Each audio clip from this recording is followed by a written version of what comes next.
A gente comentou isso antes de vir para cá, eu e o Rony, e uma coisa interessante é o que esse tipo de preocupação dos pais normalmente manifesta. Normalmente a gente fica preocupado, os pais ficam preocupados. Não, eu disse normalmente. O normal é aquilo que é quantitativamente mais acontece, mas é claro que nem todo mundo é assim. Mas normalmente a preocupação do pai diz respeito à vergonha que ele vai ter, diz respeito à posição dele na sociedade, diz respeito à projeção que ele fez da família, mas não diz respeito à felicidade dele. A felicidade fica condicionada à satisfação de determinadas imposições que são de natureza cultural ou de determinadas expectativas que aquele pai tem para com o filho. O problema da sexualidade, eu repito, é um problema mais complexo, mais profundo, tem que ser tratado da forma como ele se apresenta, dentro de uma perspectiva em que a felicidade do outro seja acatada como mais importante até do que a nossa. E por fim, uma questão de um espírita para espírita. Para onde caminha o movimento espírita, onde seus dirigentes encarnantes criam mecanismos para afastá-los.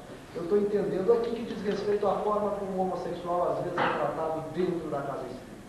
Eu já tive a oportunidade de ver casos de homossexuais, de pessoas que, é claro, quando eu digo homossexuais, eu não sei definir isso direito, o homem é diferente de mim, talvez o Bezerra de Menezes também.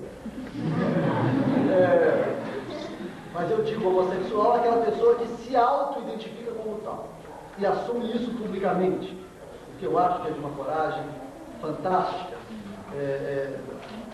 tendo em vista a forma como até a nossa polícia trata a pessoa que se assume enquanto tal. Quer dizer, eu já vi casos de homossexuais sendo afastados de evangelização enquanto juvenil dentro de centros espíritas pelo fato de serem homossexuais. Já houve há casos de preconceito. Isso mostra o quê, gente? Isso mostra que o movimento espírita, isso mostra que nós espíritas somos gente, somos parte da sociedade. Em grande sentido, nós retratamos aqui dentro a cultura da nossa sociedade lá fora. E é fundamental que a consciência do espiritismo, que o estudo do espiritismo, como muito bem disse o Rony na palestra dele, nos faça superar essas questões. Ao invés da sociedade, a partir da sua padronização de costumes, ou a partir dos preconceitos que nela estão instalados, fazerem a nossa cabeça, ao contrário, nós é que vamos nos constituir enquanto movimento para modificar a sociedade aí instalada.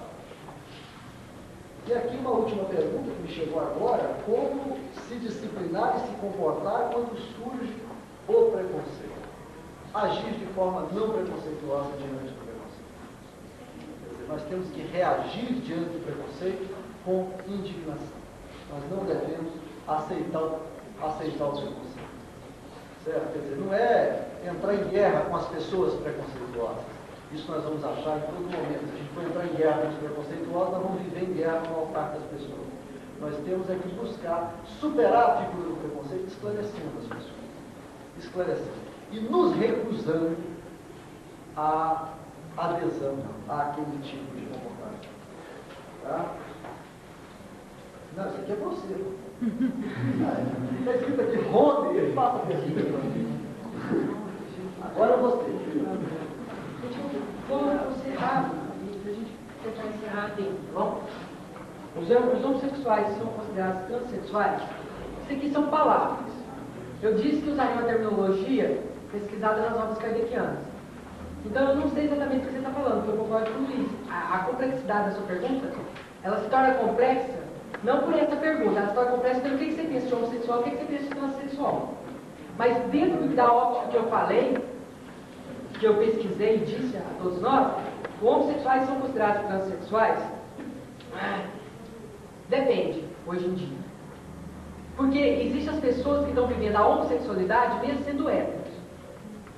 Por descobrimento de novos prazeres e novas emoções, porque a criatura se sente em si vazia de emoções, de sentimentos. Acha que o prazer fisiológico vai trazer a satisfação de sentimentos que ele não consegue achar. Então ele procura, por engano, nos atos sexuais, o que ele só encontra no amor. sexo por prazer é errado, o sexo por prazer é errado, que ele tem que ser somente para a procriação. O sexo, ele tem suas funções, pelo que eu estudei, né? E o sexo para cada um tem uma função individual. Além dessa função individual, os espíritos dizem que o sexo é para a perpetuação da espécie. E no livro dos espíritos, ele fala, então, por que pôs um prazer tão grande no danado, né? Se fosse só para a perpetuação da espécie, era só perpetuação. Ele falou assim, se não pusesse ao prazer, a criatura humana não teria interesse. E sem esse interesse, a raça humana estaria comprometida. Explico-me. Um dia, trabalhando, estando na minha oficina de trabalho, encontrei uma pessoa de profissão rústica, eu acho que ele era pedreiro, não me lembro bem, ele estava fazendo serviço de auxiliar de pedreiro ali. E ele, conversando com ele, observando ele, falou assim, olha, mulher é uma coisa muito boa. Muito, não, ele falou assim, olha, ele falou assim, eu não gosto de mulher, não, mas eu não consigo ficar sem ela, então eu tenho que casar. Uai. Nós sentimos dificuldade no relacionamento. Mas a necessidade nos impõe a estar com o outro.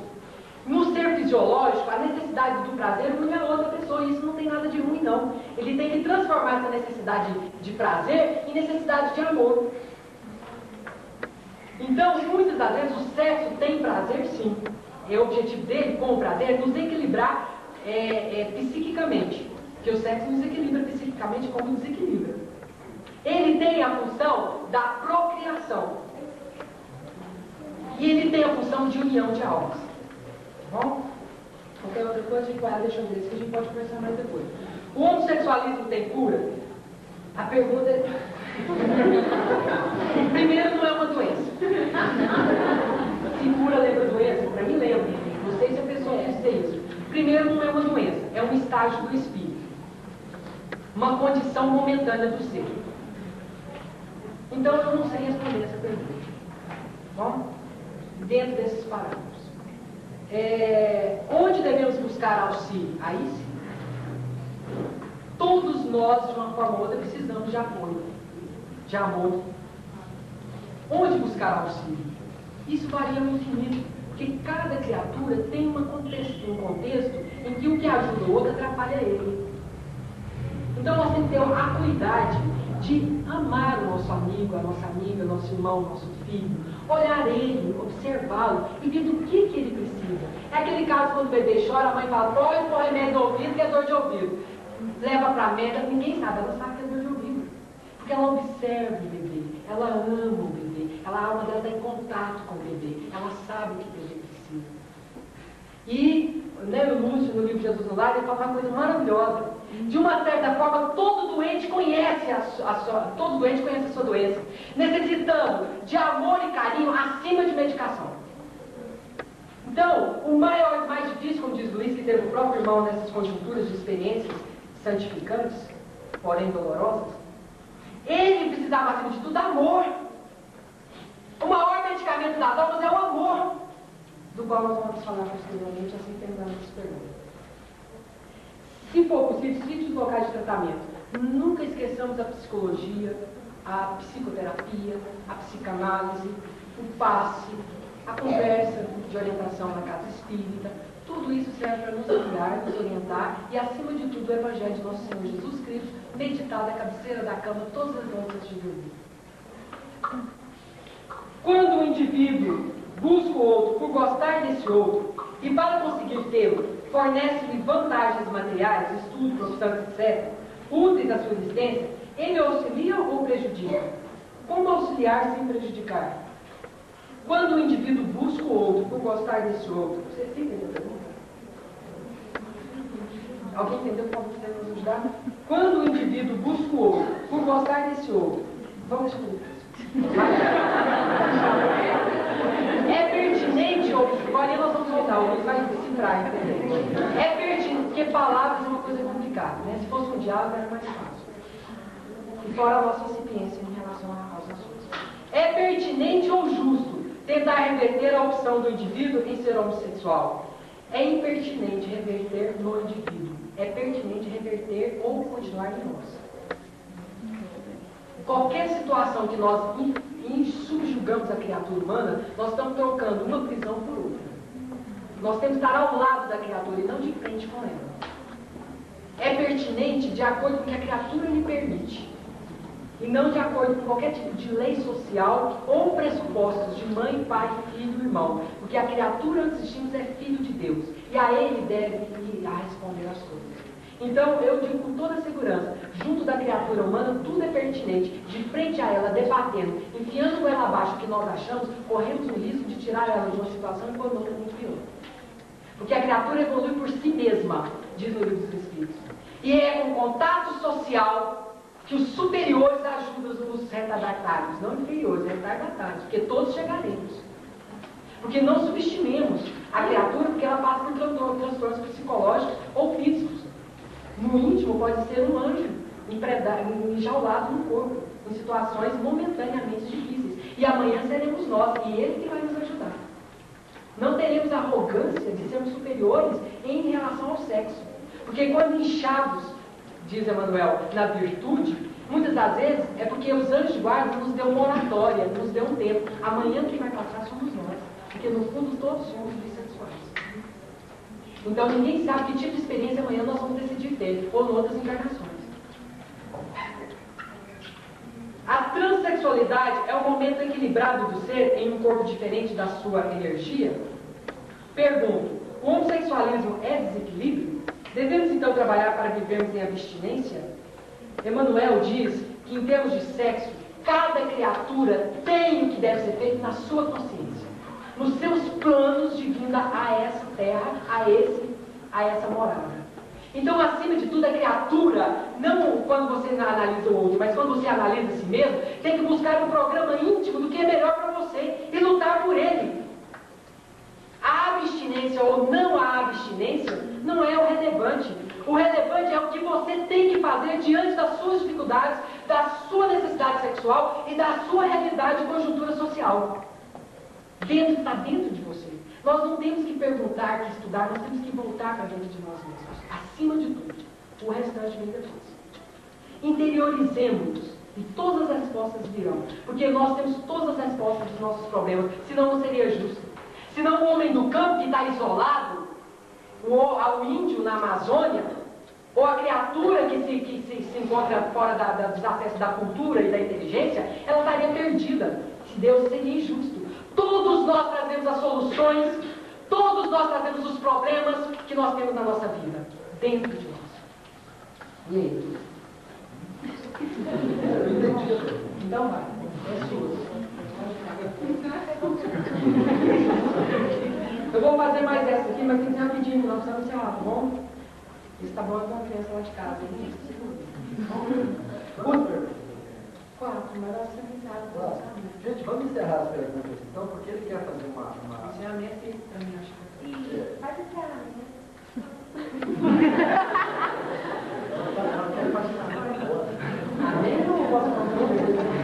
Vamos responder rapidinho as perguntas. Vamos responder rapidinho as perguntas que faltam, depois a gente... Quem quiser conversar, nós vamos estar aqui depois. Se as pessoas quiserem conversar, nós vamos ficar. Só desocupar quem tem compromisso. Porque nós temos um programa de horário. Mas quem quiser ficar, nós estamos bem à toa. Eu queria que você passasse o Não, a gente faz. A gente passa. Inclusive, teve uma pessoa que até pediu aqui o meu e-mail. A gente vai passar também. Isso aí, na hora de sair, vocês têm que... Na hora de sair, as pessoas que quiserem telefone, e-mail e tal, a gente dá, tá? A pergunta, Romano, é a seguinte: quando o indivíduo busca o outro, por gostar do outro, e para conseguir esse outro, fornece vantagens materiais, estudo, profissão, etc., que são úteis à existência do outro, ele o auxilia ou o prejudica? E como auxiliar sem prejudicar? Quer dizer, eu acho, aparentemente, que auxiliar o outro, pelo menos materialmente, está auxiliando. Agora, pode ser que a pessoa esteja se enganando, né? Porque ela gosta do outro, mas está comprando a atenção dele. Eu diria justamente isso. Como é que se resolve? Cada caso é seu caso, diz o Livro de Sexo. Cada caso é seu caso. Não existe um caso de sexualidade que seja igual ao outro. Então o que acontece? Uns vai pela atração que diz, nossa, que menina bonita, nossa, que rapaz bonito, e se unem através disso. O outro, nossa, aquele cara é dinheirudo, vamos lá. Os motivos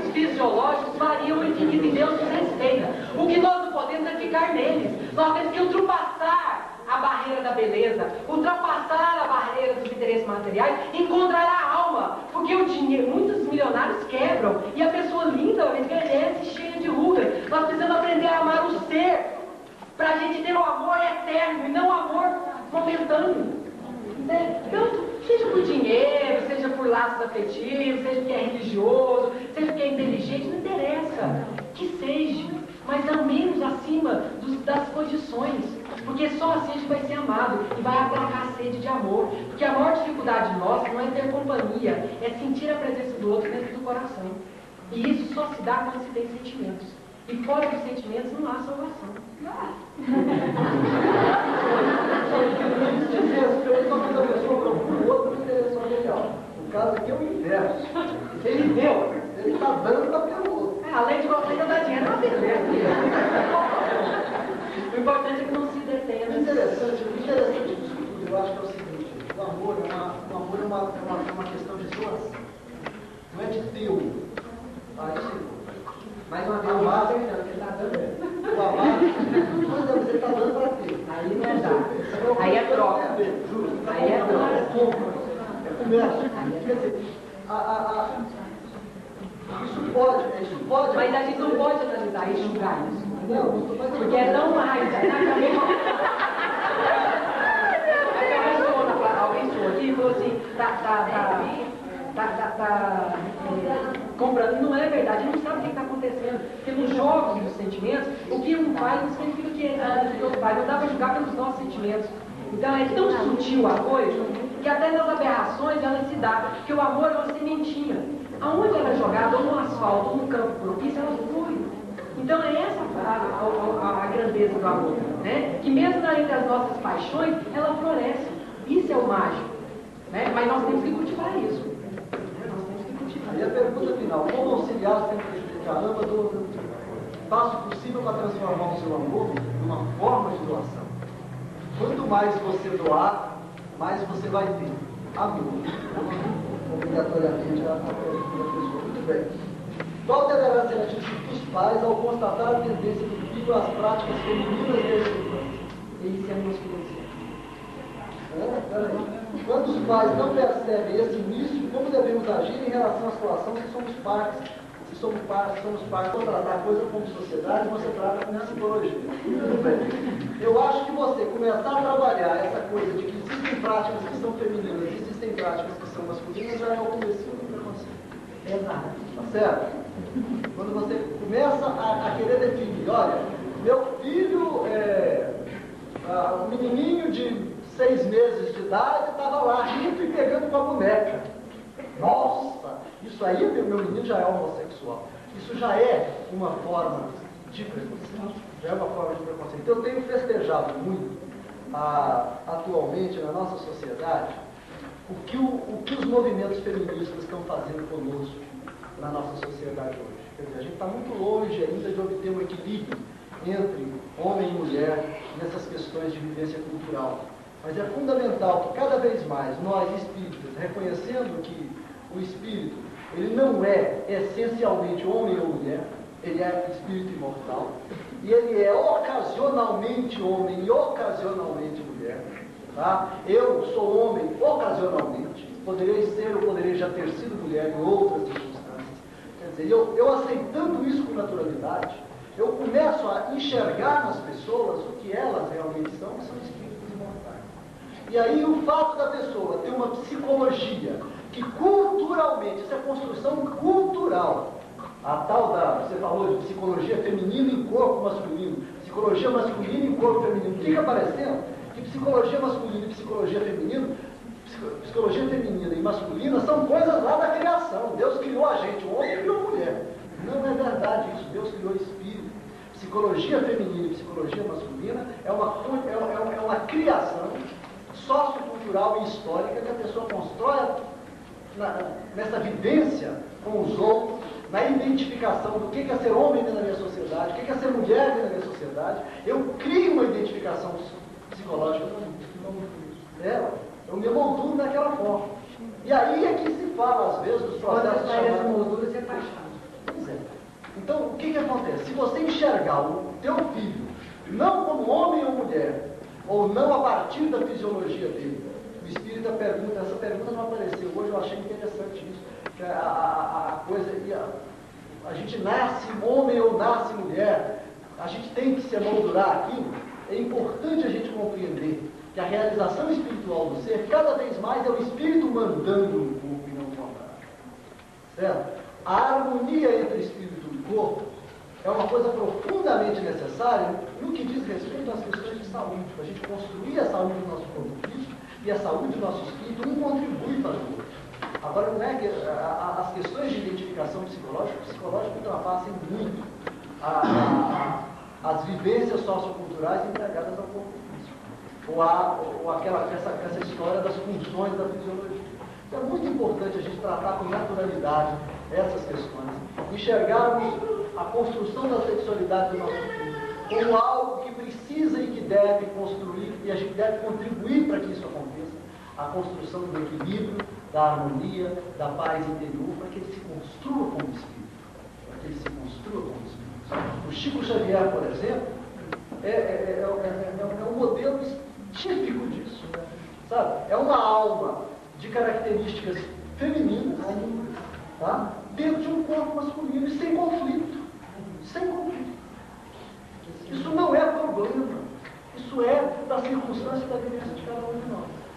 Como disse o Rony, isso é correto, isso é doutrinário, para quem gosta de andar dentro do circuito do doutrinário, isso é doutrinário, isso é Emmanuel quem diz.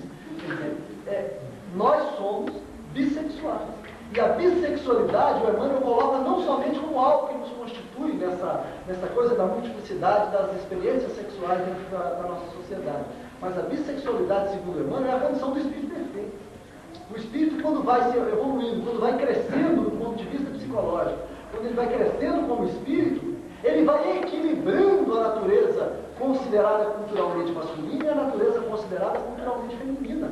E nós nos tornamos espíritos, do jeito que nós somos, tanto faz, encarnados em corpo de homem e corpo de mulher. E o nosso amor passa a ser direcionado universalmente para a humanidade toda. Nós passamos a amar da mesma forma os homens e as mulheres, sem que isso gere para nós estímulo nenhum, em nenhum tipo de manifestação. Tá certo. Só para concluir, o que eu teria para dizer seria uma coisa que eu aprendi também com o Emmanuel, no que diz respeito a questões de sexualidade. Tá? O Emmanuel diz que a capacidade que nós temos, como isso aí o Rony falou também, a capacidade que nós temos de julgar a sexualidade do outro é praticamente nula. Certa vez, o Chico Xavier, questionado a respeito da questão da educação sexual nas escolas, foi uma discussão muito intensa, se não me engano, na década de 60 e década de 70, o Emmanuel respondeu pelo Chico Xavier uma coisa interessantíssima. A educação sexual nas escolas seria uma coisa maravilhosa. Mas quem seriam os professores? Quem seriam os professores?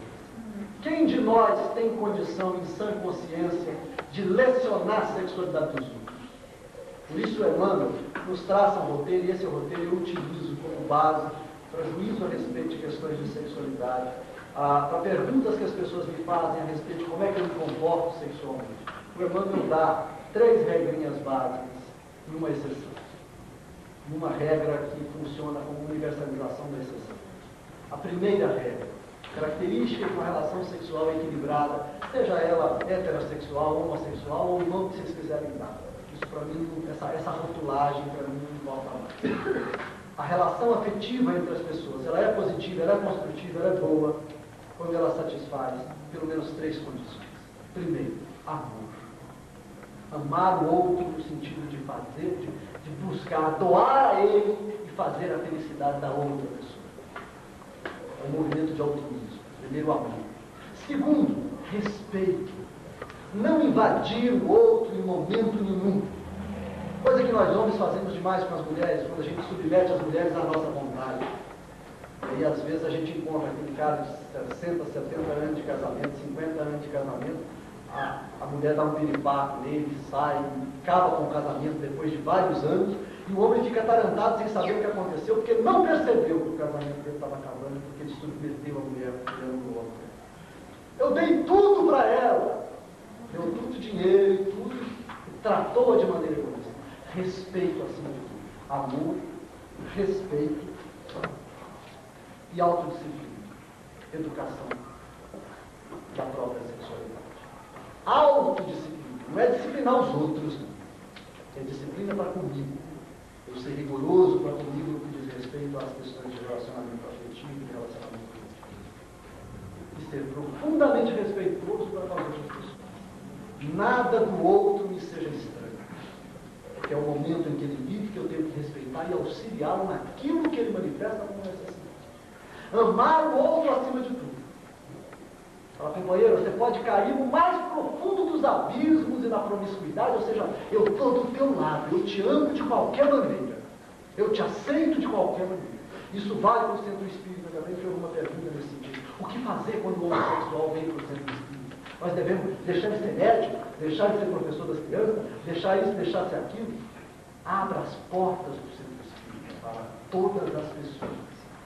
Não rotulemos as pessoas dentro do centro espírita. Não repitamos essa falta de caridade aqui dentro. A pessoa já sofre muito lá fora. A pessoa já é apedrejada lá fora. A pessoa já não tem o direito de ser como ela é diante dos outros. Ela já tem que fingir demais lá fora. Que aqui não seja.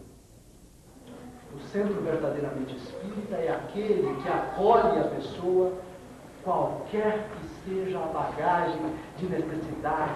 E quanto mais problemática ela for, melhor ainda, porque lugar de gente problemática é junto de nós. Lugar de gente que está com dificuldade é junto. Amor, respeito e autodisciplina. Fora disso, diz o Orlando, fora disso é fazer teoria. Fora disso, nós devemos aplicar aquilo que Jesus nos ensinou. Não julgueis. Sexualidade é problema de cada um. Nós não temos o direito, nem as condições, de entrar no juízo da sexualidade do outro e julgar. E saber se está bom, se não está, se é bom, se não é, se é ruim, se não é.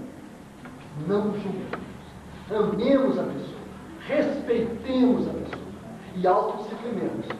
Que a nossa regra, se for muito rigorosa, que ela valha só para nós.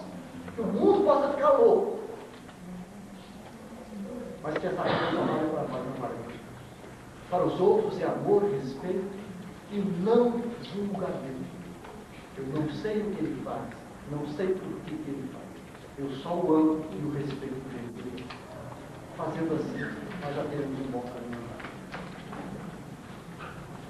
Nós vamos chegar agora e pedir a Deus que nos ilumine, que nós cada vez mais entendamos mais os nossos erros se tornem também missões para a nossa vida. E para encerrar, como nós vimos na palestra de algo, que é o nosso orador, somos estudiosos, e nós vamos lembrar Jesus novamente, quando ele disse: há várias moradas na casa de meu pai. Numa certa feita, na época de Jesus, Pedro abriu uma morada também na casa de Deus. Era a casa do caminho. A casa do caminho era a primeira instituição de amor na humanidade. Não houve outra antes. Antes houvera pessoas. A primeira instituição, casa do caminho. A casa do caminho era onde abria as portas para todos os doentes, todos os aflitos. Porque pela lei romana, toda cidade teria por obrigação de ter um vale que é chamado Vale dos Imundos, onde deveriam ser jogados leprosos, crianças doentes, cegos, pessoas falidas e escravos que não tinham mais condições de trabalho. Não havia hospitais, não havia penitenciárias educativas, não havia psicologia no tratamento das disfunções mentais do ser humano, não havia atendimento a órfãos, não havia nenhum sistema de amor, de auxílio à criatura que tombasse. E a Casa do Caminho era a primeira instituição aberta à comunidade e à humanidade como exemplo de templos religiosos. E Pedro cuidava da Casa do Caminho. Pedro cuidava da Casa do Caminho. E naquela manhã houvera um balbúrdio na porta. E Pedro sai do fundo do recinto, dos quartos do fundo, e vai até a entrada ver o que acontecia.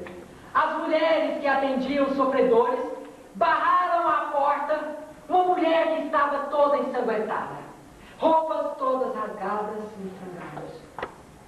Os olhos denotavam profunda angústia e fome.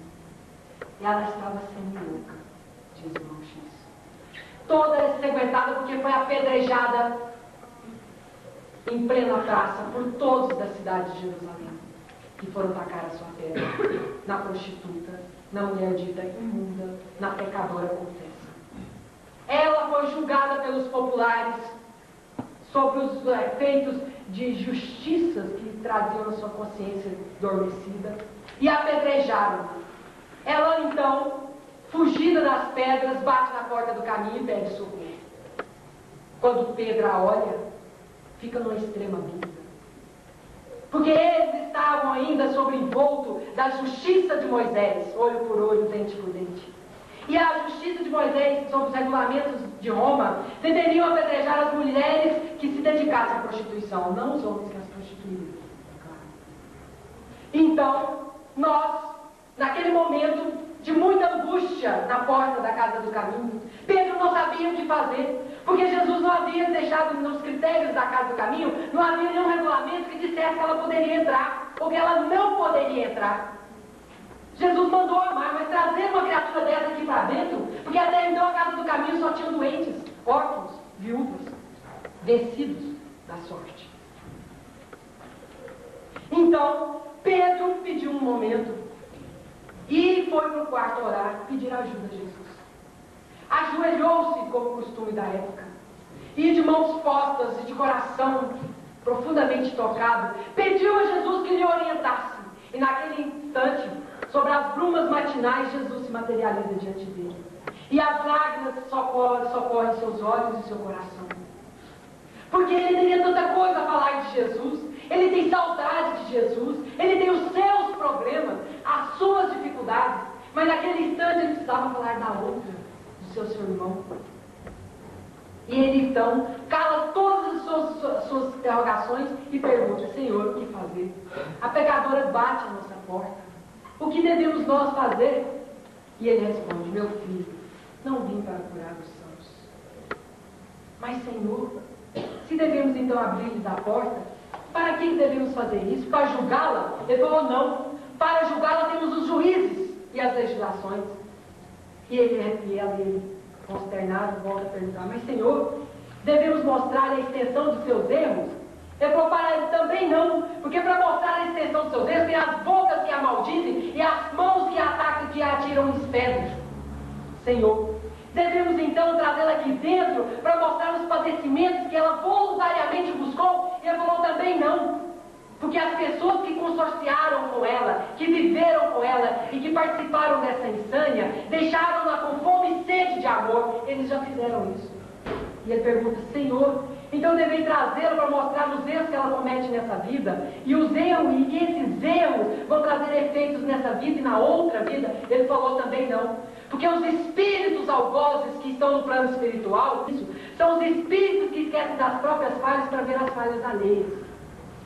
E jamais sem perguntas, Pedro começa a chorar, porque ele percebe o tamanho do amor de Jesus, que transcende a lei, que transcende a justiça. E em pranto, Jesus, envolvendo-lhe em atmosfera de profunda paz, diz: Pedro, nós não estamos aqui para julgar, para condenar, para mostrar as consequências nefastas do ser humano. Nós estamos aqui para amar. Nós estamos aqui para reeducar, para educar. Nós estamos aqui para salvar a criatura humana. A boa nova é de salvação. Não jogue ela em precipícios mais profundos que ela está. Ame-a, perdoa, receba. Naquele momento, Jesus apareceu. Pedro, de olhos inchados, de coração em taquicardia, de profunda emoção, se dirige à porta. Abre a porta e diz à pecadora: pois não, a casa é sua. A pecadora, no momento da semi-loucura que estava, tem um momento de lucidez e olha para Pedro, porque ela não esperava ser recebida, ela não esperava ser aceita. Ela também se martirizava, ela também se apedrejava, ela também achava, por sua culpa e pela falsa noção do amor de Deus e da sua justiça, que ela merecia a a morte me escarniu. E ela volta para ele e diz, e você quem é? E ele diz a Pedro, sou teu irmão. E é assim que nós acreditamos que devemos estar diante da postura de qualquer pessoa de desequilíbrio sexual ou de conduta sexual questionável dentro da nossa senso de justiça totalmente flexível de acordo com a nossa evolução. Amemos a pessoa. Se é nosso filho, se é nosso irmão, se é nosso vizinho, aceitemos-la como é. Não quer dizer que nós vamos aceitar o desequilíbrio, que nós vamos compactuar com a promiscuidade, mas superemos, descasquemos esses invólucros inferiores que estão na alma humana e amemos o ser humano. E ele, com esse amor, se nutrirá e se sentirá energizado para superar-se. Porque o maior problema nosso não são nossas paixões, é a nossa falta de alimentação espiritual. Amemos para ser amados. E quando nos ver sob os constrangimentos das paixões, amemos a nós mesmos. Aceitemos como nós somos, como nós estamos. Porque acima de tudo seremos e somos filhos de Deus e temos por herdeiros a felicidade. Somos herdeiros da felicidade. Então façamos como Pedro, abramos as nossas portas para todo tipo de pessoa, como diz o nosso ensinar. Mas abramos primeiramente a do coração. Aprendemos a respeitar e aprendemos a amar, que o amor nos dirá como auxiliar. Não tenha dúvida, não é uma questão de saber, é uma questão de sentir. Não é conhecimento das psicologias, das várias ciências, é o conhecimento do amor que muitas vezes passa despercebido de nós e nós o trazemos. Amemos a criatura como Deus fez e abramos a nossa porta do nosso coração e aceitemos o outro como nosso irmão. Que Jesus nos abençoe. Vamos fazer então uma prece para terminar.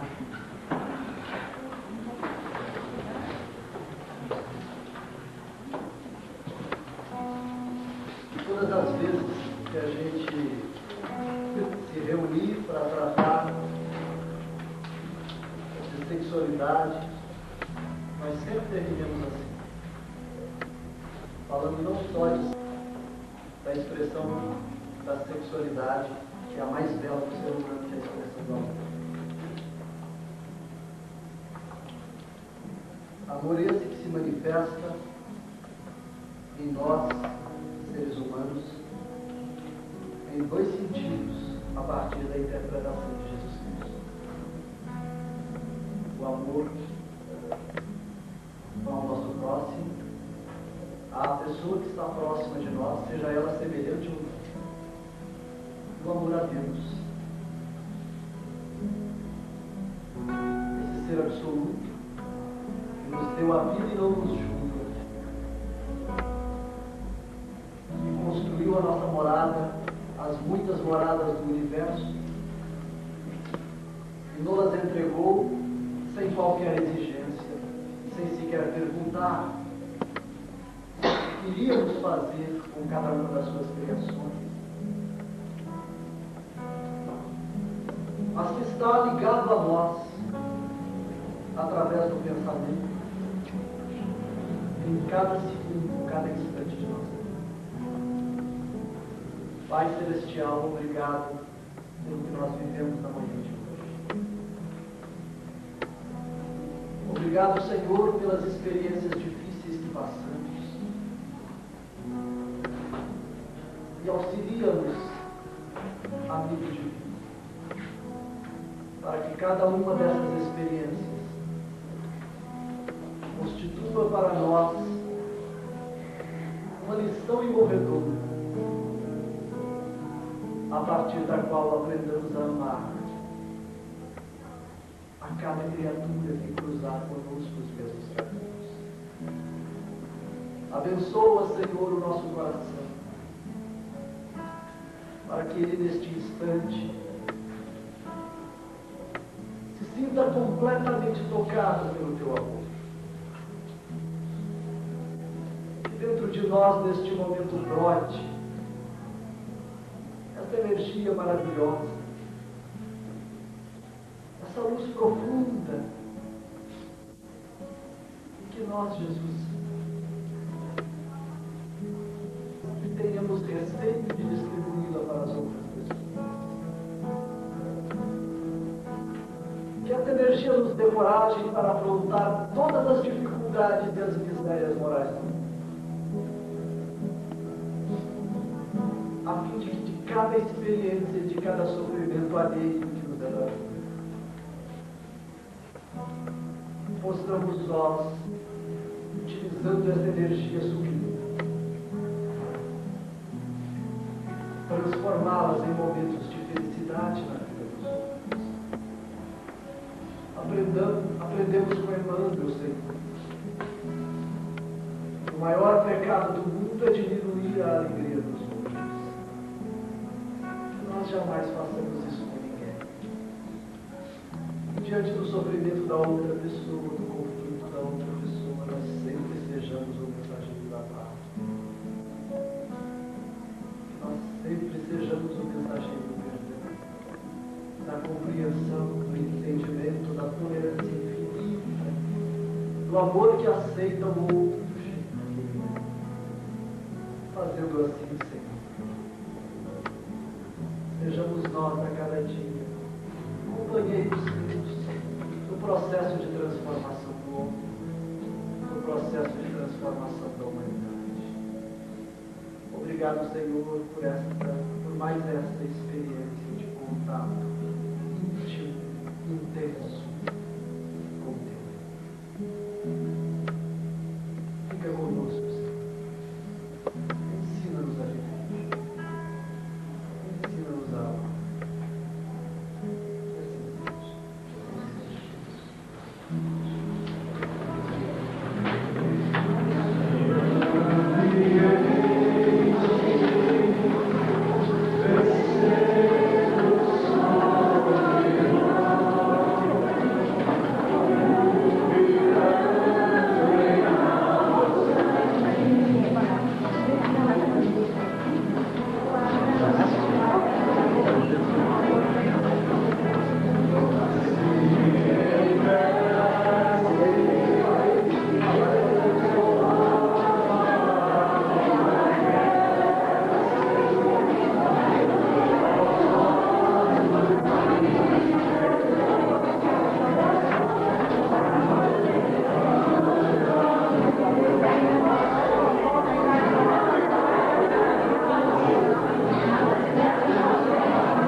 Amém.